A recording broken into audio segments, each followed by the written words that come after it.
Hello! Welcome to a very special episode. It's actually our 10th episode of Jarviskjir as a D&D series. So, totally for no other reason, we're doing a little thing I'm calling the Jarviskjir Sidequests, because it might happen again, where we're going to follow Katlyn. Because I know a lot of people were a bit surprised. We made it it was obvious that Scott was going to play a new character. We got pretty hush-hush that Ian was too. But what happened to Katlyn? Well, this is going to be where we're going to find out. So, for the actual reason is Dean is sick and Neil's at work. Real talk, he was actually going to like sort of make it in time for half the session, but we couldn't really do that without. He's the reason they're in Northenden, so you can't.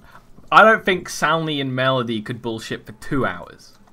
Maybe one. That would be entertaining.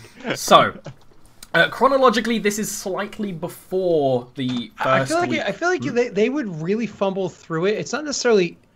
it would be good because it would be an opportunity for the two of them to be forced into getting to know each other. You know what I mean? Yeah, I think... It's just, if there was 1 hour, I think I would have still done it.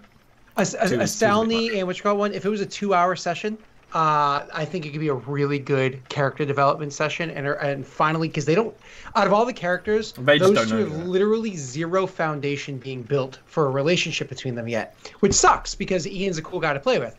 So I am looking forward to when that happens. Yeah. But I had this idea. That. Shut up, Scott. I had this idea, which I wanted to do. And this was like the best opportunity. So we're doing it. So, this is slightly before the first week of chapter 2. How exactly before? Fuck you. It's like a week or something. After the events of the end of chapter 1, Katlyn just sort of went back into the world. She was going to complete the quest that she was given from House of Gust, because that's her duty. Whereas after Thorak's death, Vale and Gilwyn sort of realized that they don't want to do this anymore, and they want to do right by Thorak. Katlyn, who is loyal to the end, decided that this is the path that she still wants to take, and even if no one else will go with her. So she's been traveling slowly across the land. What land? Why don't you do exclamation mark map? And there should be a nice little pretty picture for you to be able to see of what Jarviskjir looks like as she travelled from the fortress of Fafamel down towards the city of Goldport. So, it was a long journey because it is a long journey, and she had a horse, but you can't really push a horse too long for too fast. But she definitely was going way faster than Gilwyn and Vale. They were taking their sweet time deliberately to relax, to mourn, whereas she was working. Probably a couple of days afterwards, she picked up some papers at some place and started sending letters. It's like, I'm on my own now. She was keeping updates with the family, and had a fairly easy travel through the dwarf holds, the dwarven lands. Those are very peaceful lands. The human lands, you know, she maybe got a little close to Lich Vale and noticed the phenomenon with the grey grass. But she wasn't really bothered. She might have had 1 or 2 encounters while travelling, maybe staying at a tavern where a less than savoury gentleman would go up to her. But then she maybe starts unsheathing a broadsword and they change their mind. Because yes, a woman travelling on her own, but and she doesn't even look like a knight to most people. But yeah, she does have some weaponry on her. So, what's been going on in Katlyn's mind since she's left? She is in the region of Goldport. Outside of Goldport is lots and lots of farmland. There's sort of an area called Outer Goldport that is a lot of villages in a very sort of feudal state, which would actually be very comfortable for Katlyn because this is the kind of place you would have grown up. But what's going on in your mind as you're getting closer? Well, she's had plenty of time to think. It's very complicated in her mind at first. She's gradually got it straightened out. She was quite ashamed of how the mess ended up in Fafamel. She feels like she let down House of Gast. and as a result, she's more determined than ever to help Aradia and House of Gas get back on its feet. That's partly why she's doing this. Partly it is for her own self as well, but there is a renewed sense of duty. Maybe she got a bit selfish in taking on that job that was perhaps a bit above her ability, and she's a bit worried about that. She feels after everything that happened, she was pretty ashamed of how she basically broke down and missed a large part of what happened in the jail and such like, and the loss of her sort of emotional control when talking amongst themselves and basically sinking back into herself. She feels she needs better control of her emotions, both normally and in a combat situation, because she feels like she's beginning to let that slip again. She mostly had it under control and then maybe lost it a little bit at times. What I almost can imagine is she thought she got too close to them, the party. Yes and no. She only once did. I mean, it was actually a slip of my tongue rather than Katlyn's tongue. The one time she actually referred to any of them as a friend was when Thorak was being threatened by the tiefling woman. That was actually more a slip of my tongue than Katlyn's, which I suppose shows me rather than I was rather attached to the party. Well, still, it kind of all blends together at some point. Yeah, I suppose it does. So the thing is, she feels that she needs to be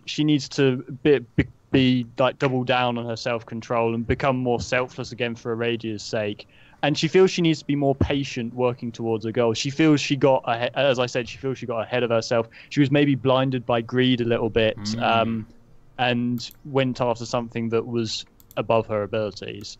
And she does feel she needs to be a bit more loyal to those who have been good to her.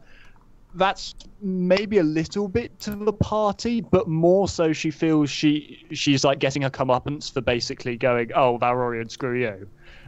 Yeah, I can understand that. She's a faithful person, even if she isn't deeply religious, and she sort of seems to calm her in the situation of she went out of her normal bounds and is being punished for it. So that's why she's going back onto this old quest, which is the quest to catch people up.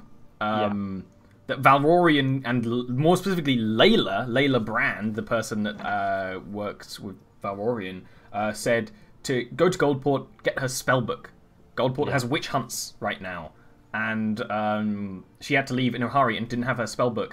And to create a facsimile for dwarven fire powder, she needs her spellbook. She is a fire mage in some senses, and she can create this. She's like, I can do this, I need that.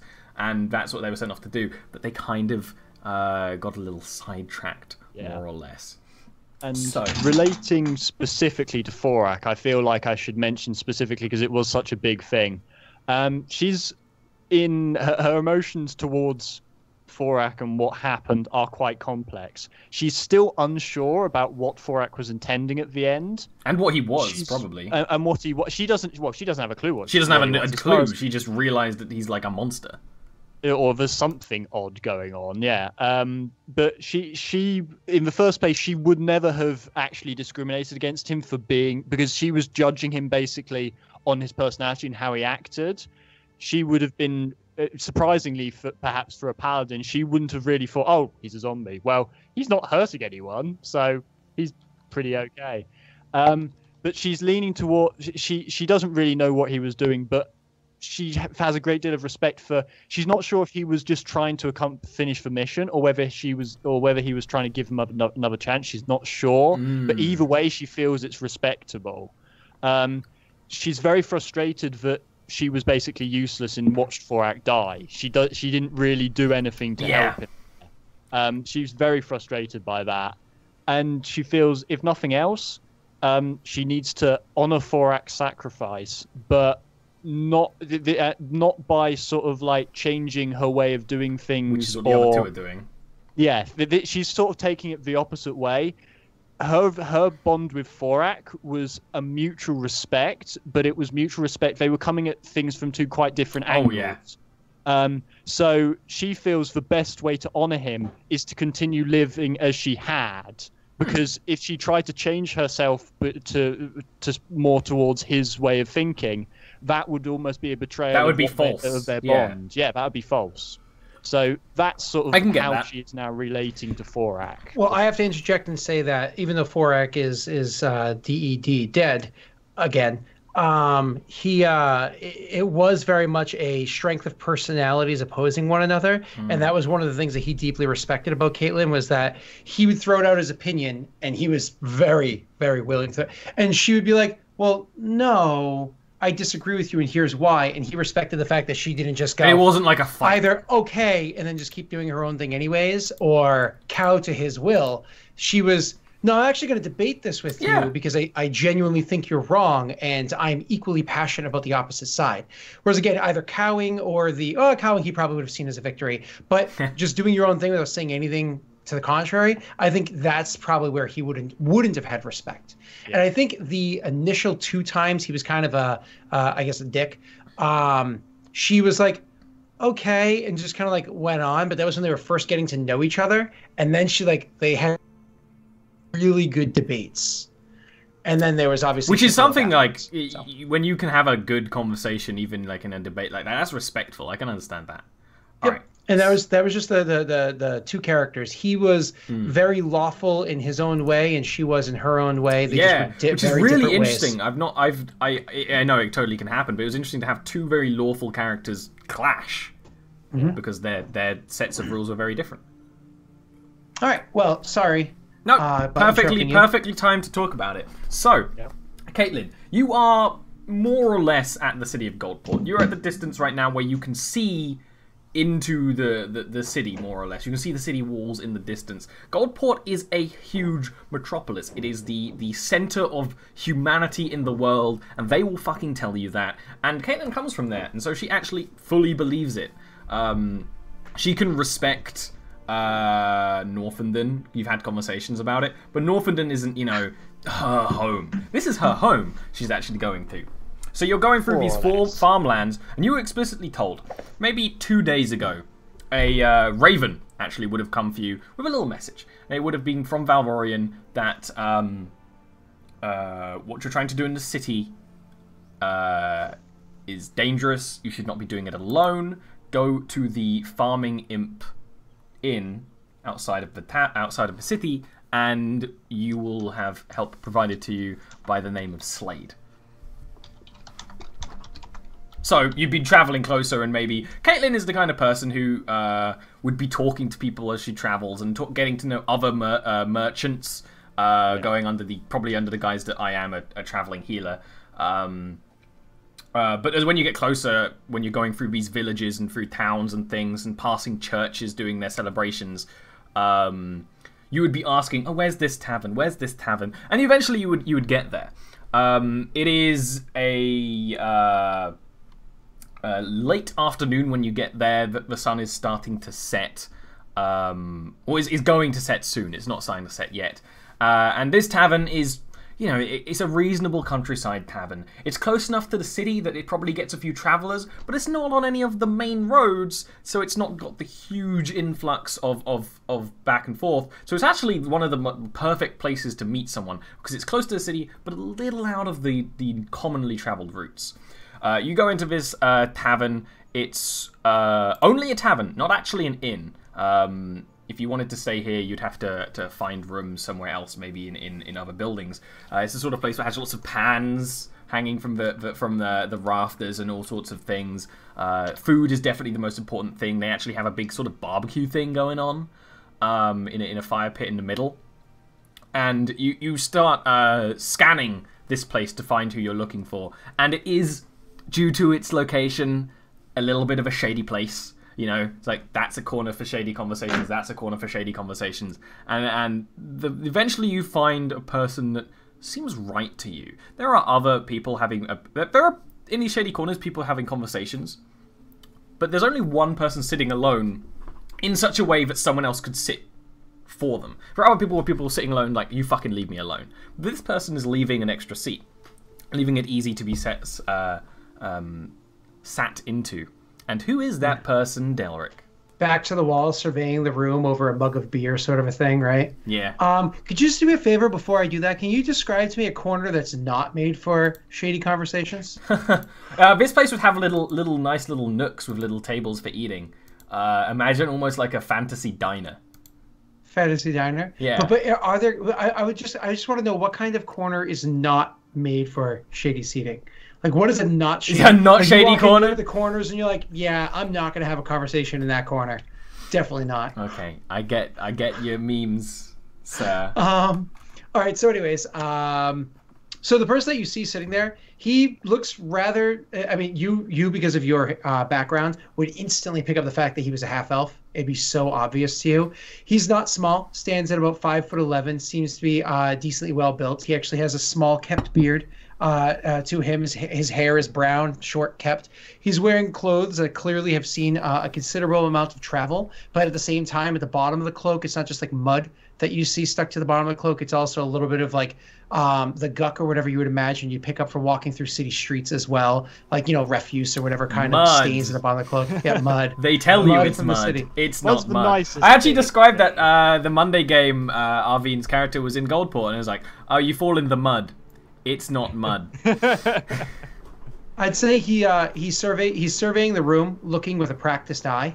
You know what I mean? Trying to see if there's somebody there that's looking for him. Again, sitting there just enjoying a mug of beer while watching. It's one of these things. There's probably an empty mug in front of him and one in his hand. You notice this person immediately because her clothing is very different, and is very elven, but she's not an elf, which is probably the description you were given. So you would immediately both sort of notice each other. Mm-hmm. Yeah. So with that said, I would probably actually hold my hand up to try to get the attention of the barkeep or the one of the bar wenches or whatever. Yeah, they come over. And just kind of like gesture for 2 more drinks to be poured. And as I finish that gesture, I'll kind of like toss like a welcoming look over to the lady. Yeah. Katlyn would nod in response, come over and sit down and be open with, I was just about to order us both a drink. You must be Sir Slade. Sir is certainly not the word I would use, but you can get the next round. Yeah, certainly, Slade.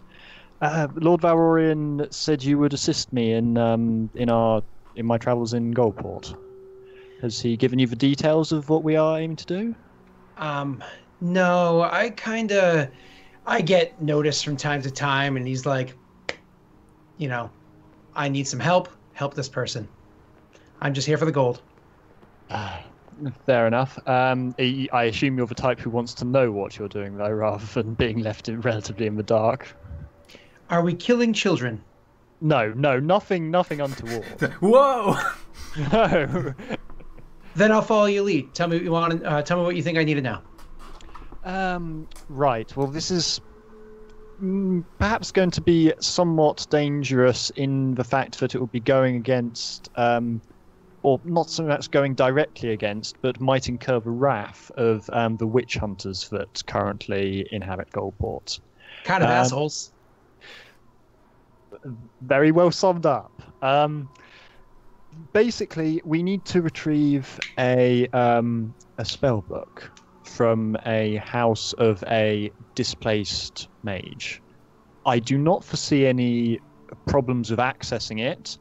I suspect the problem is more going to be getting it out. Goldport, as far as I've heard, seems to be on a relative lockdown, and they seem to be searching people quite easily recently. I don't have a much more detail than that, to be honest. I do not know if you have any skills that would specifically help with that, but that is pretty much my skill set. she raises an eyebrow. Well, from the center of town to the border of the lands, you need to bring something from point A to point B, you come see me. Well, how convenient. Yes, in most cases I can't say I'm a great fan of that type of person, but you seem amiable. Whoa. I'm not saying anything I'm doing is untoward. What might not be something that's well looked upon to the nobility of this nation doesn't mean it's not something that's required by the nobility of a different nation. Besides, I grew up in Aradia. Ah, really? That's anywhere I know. I mean, I've spent several years living there. Nowhere you'd want to know. Oh, really? The slum area, Rosewater Way, perhaps? Thing about roses. You ever lean in? Ah, you get pricked. That too. Okay. Well, I won't press you further. But yes. Regardless of the means, this is for the sake of Aradia. So, as short of, as you say, murdering children, I will probably do anything to achieve this. But at the same time, the ideal situation is to get in, get the spell book, get out, no trouble caused. Of course, plans rarely go so easily, but that is the aim. Well, hold on, wait. Are you saying that you're bringing bad luck? Well, my last job for House of Gas did not end so well. I think that was more because we punched above our means than anything else, though.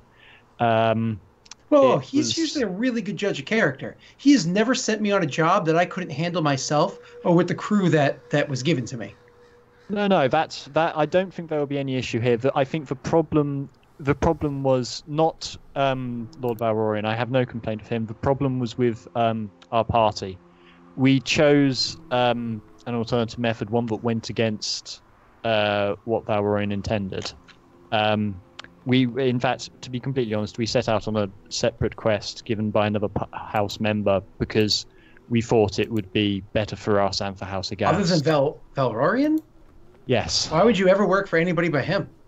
Well, I'm asking myself that now, but I believed it was for the good of Aradia, and I think if we'd have been able to achieve it, it might well have been, but our party was not suited to it, and it did not end well. But if it's if it makes you feel any better, previous to that, I had a more or less spotless record, although admittedly they were only small jobs, so I do not think I am terminated. My record is far from spotless. As a matter of fact, why don't we just end that conversation here? Quite well. That's quite okay with me. But yes, I don't have a great deal of detail. I have a location. I have a means of entering the building. I hope that the spellbook is there. Whoa. You have a means? You know where you're going, and you know how to get in? Well, I have a potential means of getting in that the owner of the house said that she left a spare key with someone who lived nearby, which is... Well, that makes things easier. Exactly. I mean, that is assuming that the place hasn't been ransacked by witch hunters. Although I know the general outline of what they've been doing in Goldport, I haven't been here for several years. I don't know the details if they're burning down houses or whatever. I only got here very recently myself, so, they be they.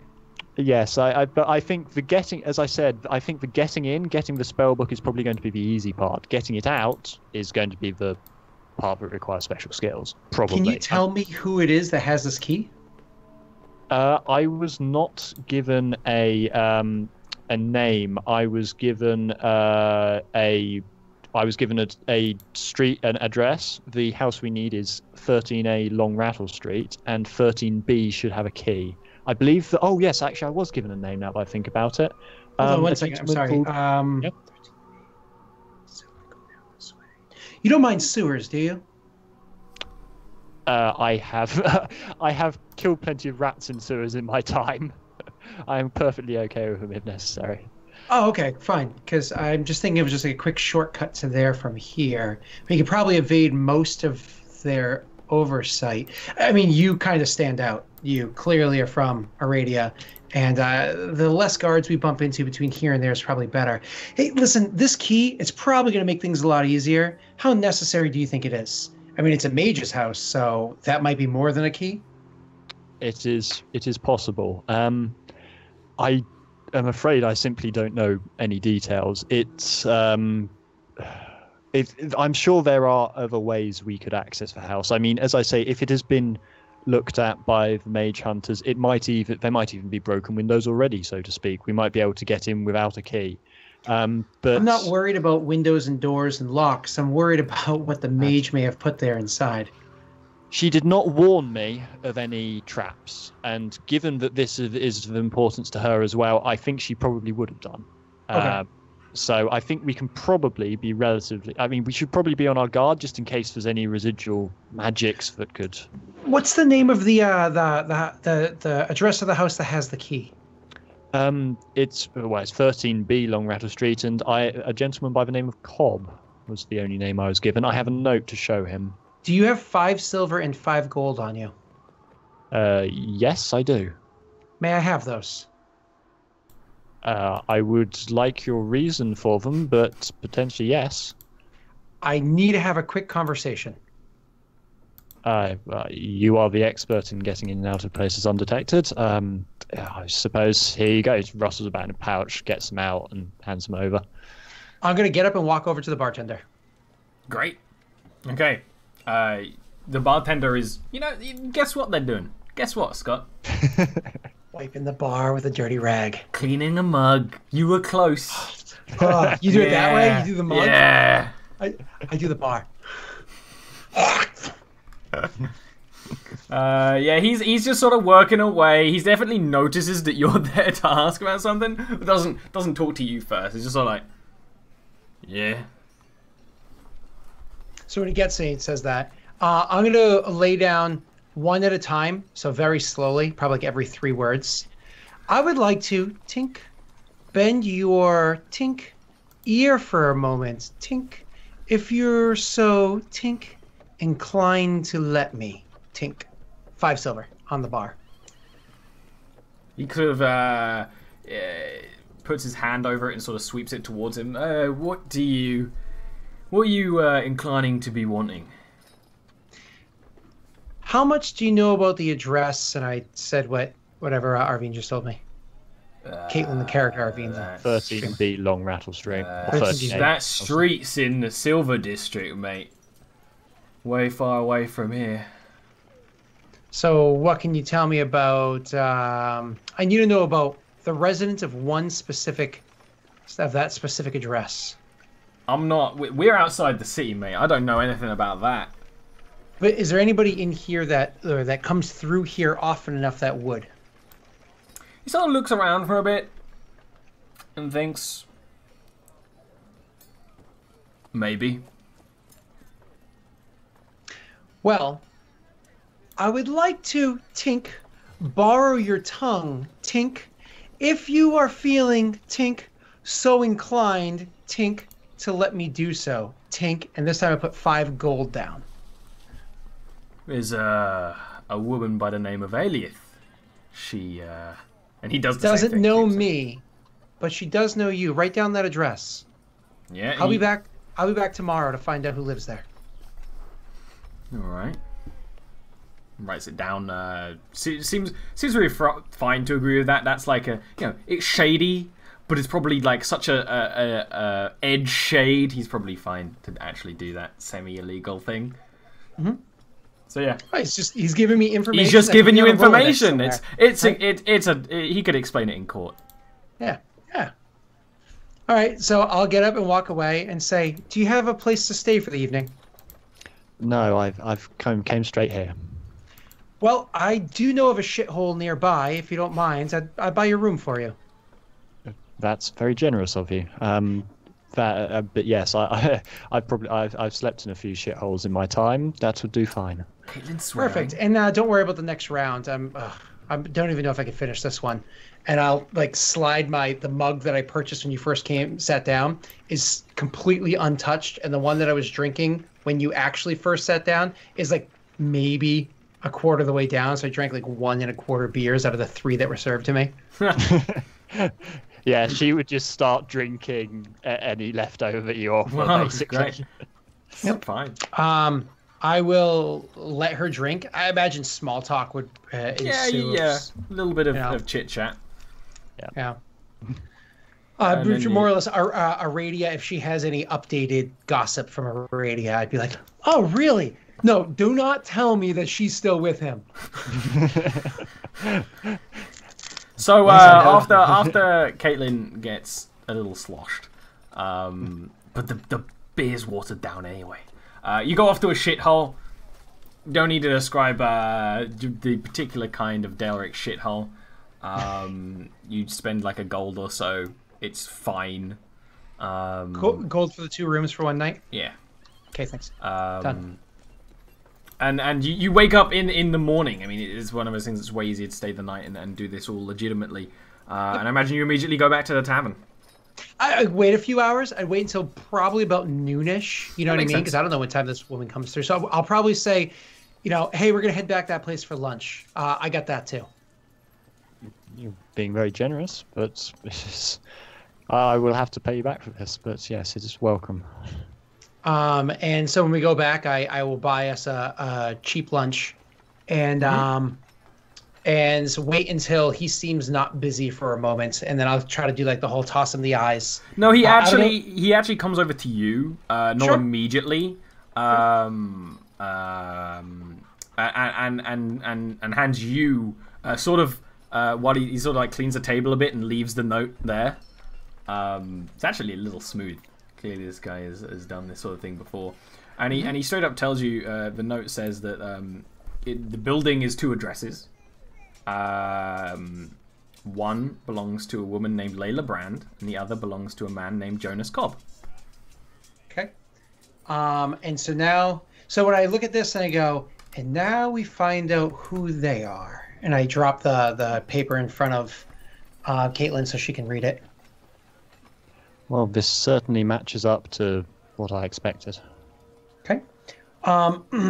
Who do you think that you should ask about, and I'll grab the other? Well, I mean, Jonas Cobb should be the way in. The other house should be... I don't know. This is more your line of expertise. I would... it would probably be less... I don't know. It would probably be less suspicious if... I mean, one of them's a mage. Asking after the mage would be potentially more dangerous. Do you know which one the mage is? Yes, it is. I've forgotten her name. Layla Brand. Layla is the mage. I will ask after her. This is my quest. I would rather not put you in unnecessary danger. Is it the house we're breaking into? Yes. The other one's the one with the key. Yes. We won't ask about him then. I don't care about her. We're just going to her house. Let's ask about him and see who he is. That is certainly. This is much more caution than I'd have placed on it. Okay. But... Yeah, you mentioned the witch hunt. That bad? Oh dear. I mean, I've heard, as a half elf, but... probably been frisked a few times.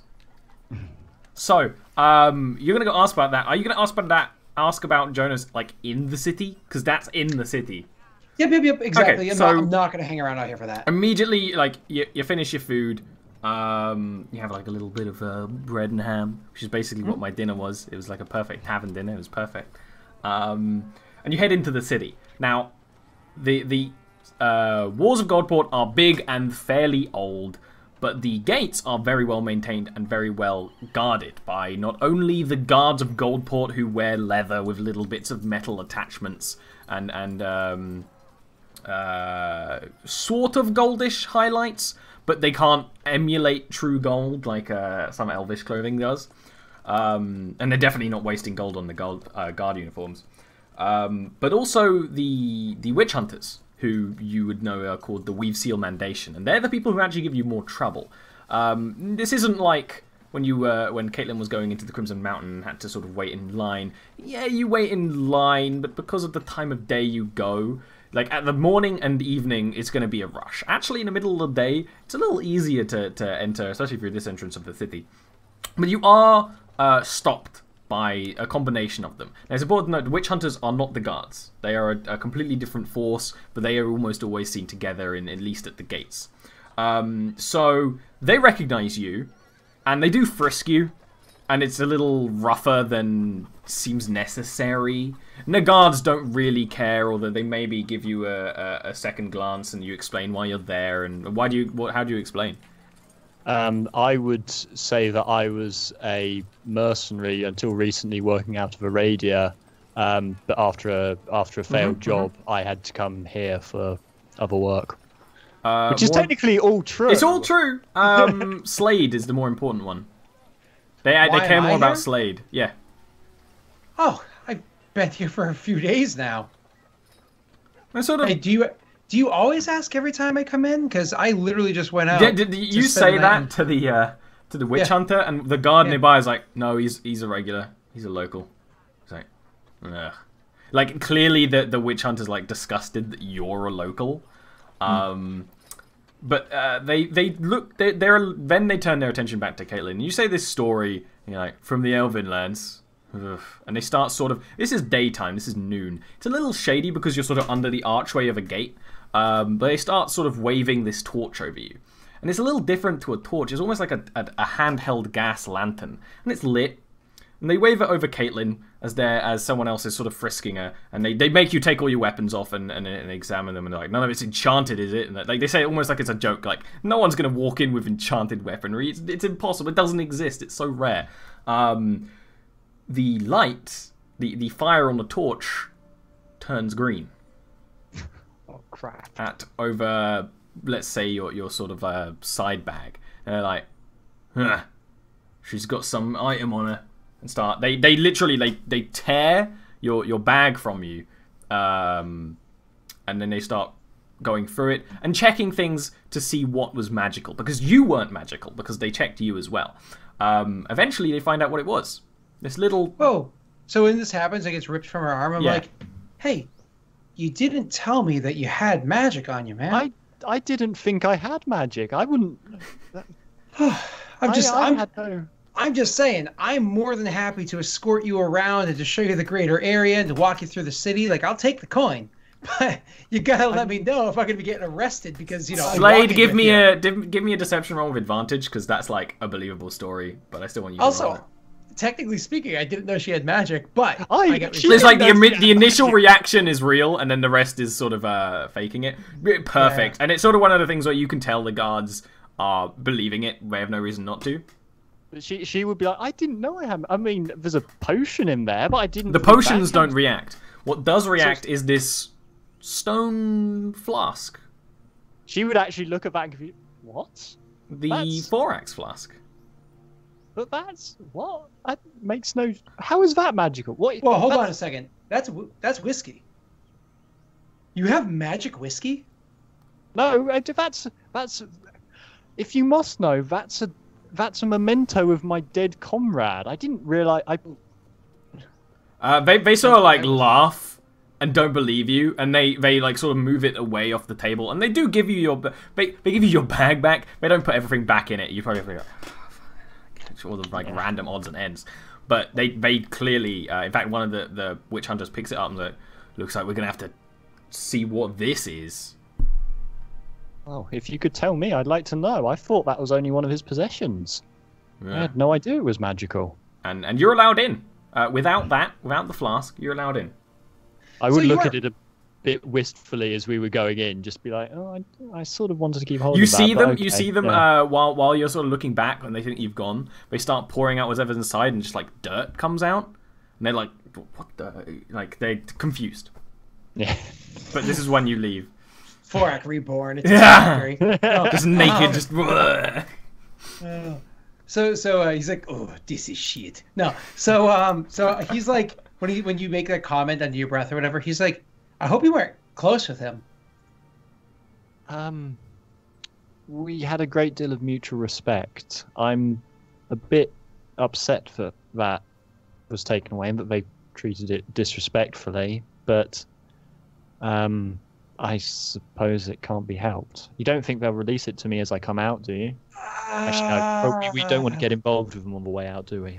No, one job at a time, friend. One job at a time. It's upsetting, but I will have to go on without it. It isn't of such value to me. His memories will be with me anyway. It was just a memento I picked up almost on a whim. Hold on to those. Those are cheaper. Yes, and they're less likely to get you arrested. Oh, I'm not worried about arrested. It's just how much it's going to cost to make it worth my while. But But let's go. Let's go find out about this fella. All right. So you go asking around the town. Specifically, you're probably gonna ask around the Silver District. For people who don't know, which is everyone, because I nearly forgot we were streaming. Goldport is in tiered districts. The fanciest people live in the Gold District, then the Silver District, then the Copper District, then what they affectionately call Dirt Way for the other people. And then other districts have other names which aren't part of that system. Yeah, you would have spent time in Dirt Way. Where's the Electrum District? There is no Electrum. Actually, there probably would be an Electrum District. But that's an entirely different issue for when we have a History of Goldport session. In 4E, didn't they also have Astral Diamonds? Yeah, they had Astral Diamonds too. And I do occasionally use them, but not for mortals. That's like if you're getting a loan from a goddess. Yeah, whenever I've run like Planescape games and you want something that's like small but worth a lot, you're like, oh, you actually have a trapped soul. Or you have this jar that has 100 souls that are worth something to this demon. And it's like, okay, well, that's valuable. Yeah. So diamonds. Give me persuasion rolls as just straight persuasion rolls, like kind of see how you asking around the Silver District, probably the Copper Persuasion or investigation? This would be persuasion because you're asking people.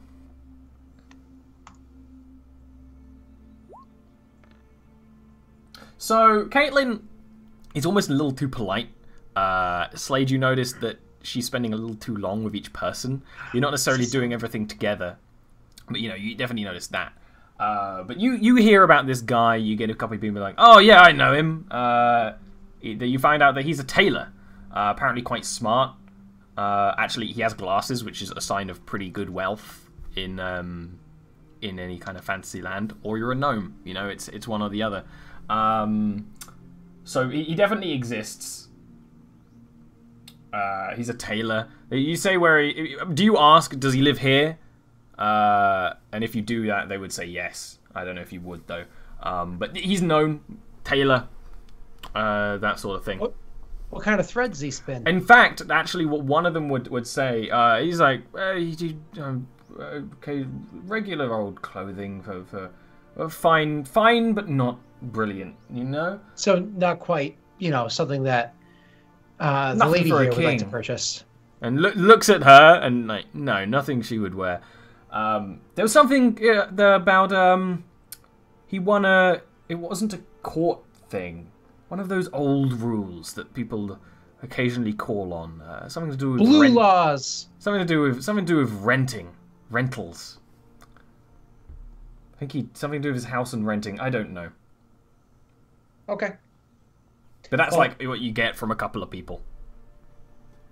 When we walk away from that whole group and after the investigation's done, I'd be like, he seems clean. If you want to get the key, it'd probably make things easy. Yeah, that had been my plan from the start. I had no reason to suspect he wasn't, but... Yeah, but just because he's clean to you doesn't mean he's clean to the city. And I don't want to go knocking on the door of somebody that might have,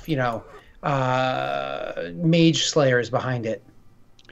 Entirely reasonable. But yes, as you say, if we can get the key off him, that's the easiest way of doing this. So should we head off straight away?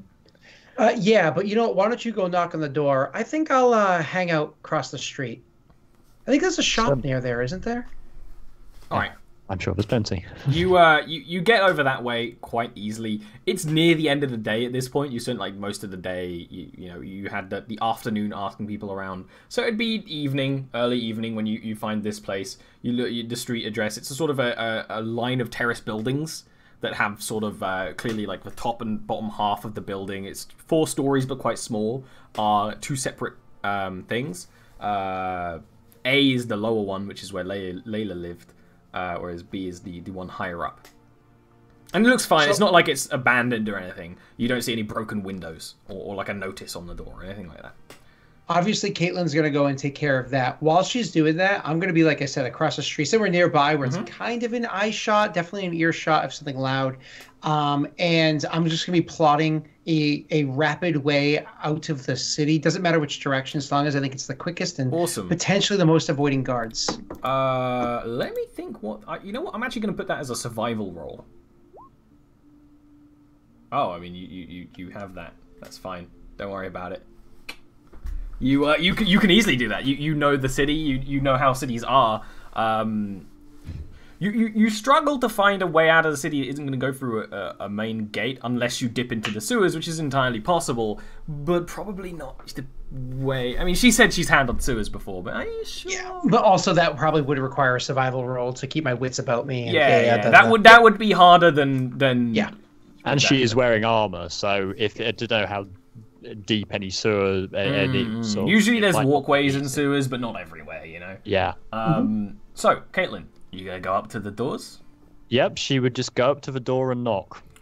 Takes a bit of time for someone to answer, but then, yeah, a human man opens the door in his 40s or so. Has glasses, short black hair.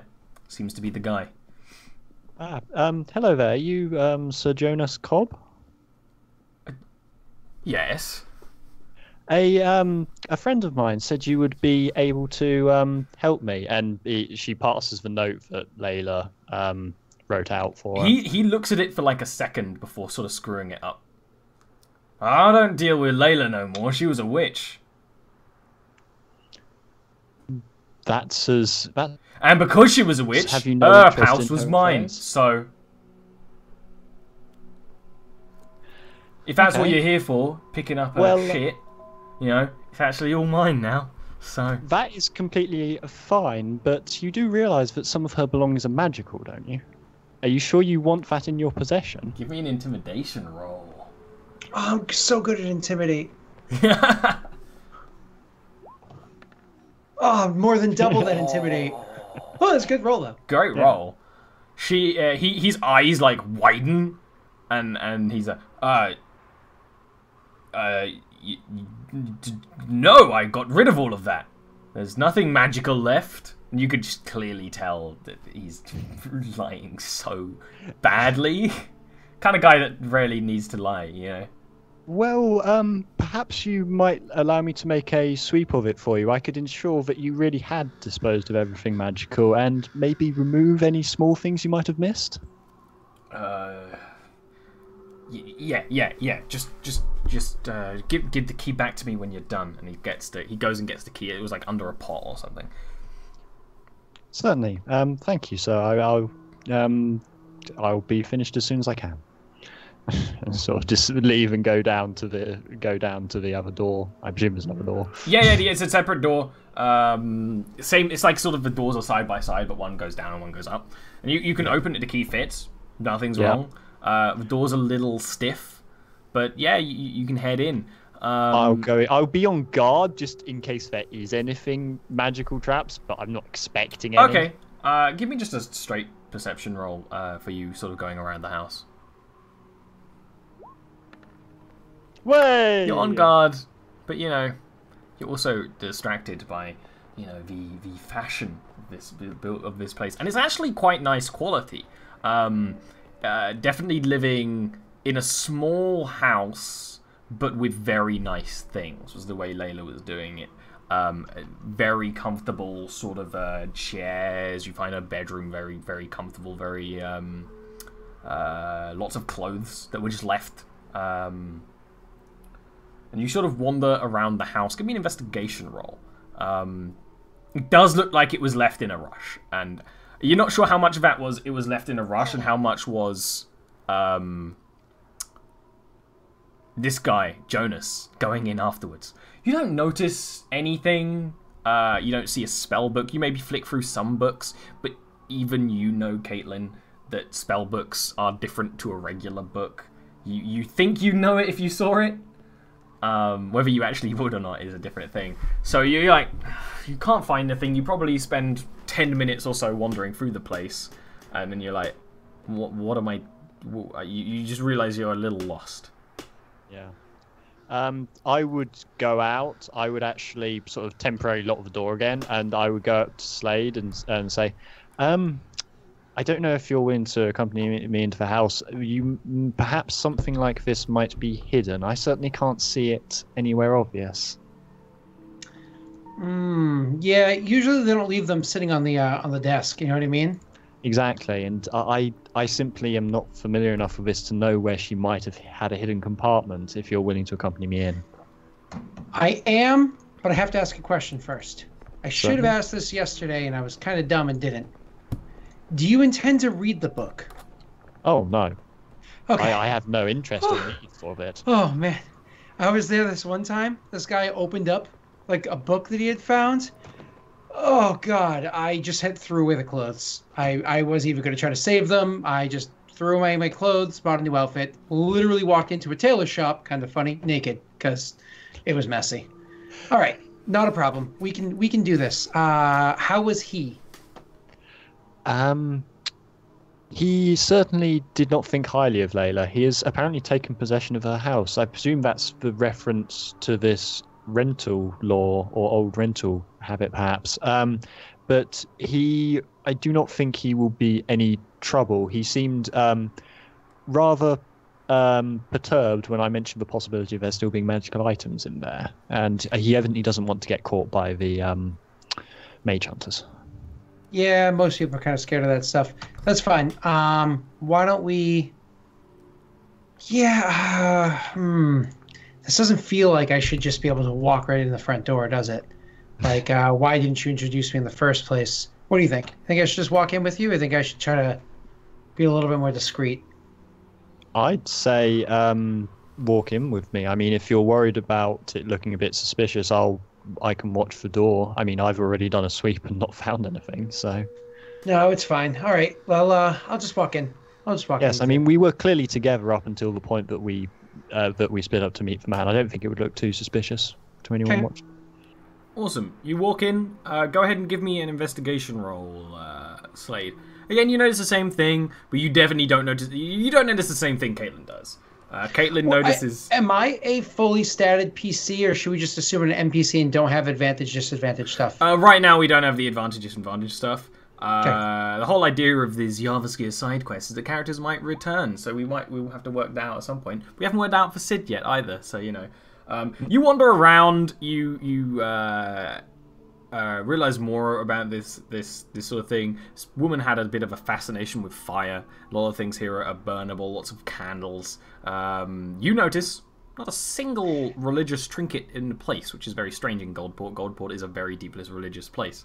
Are there any... Not so strange, because she is a witch.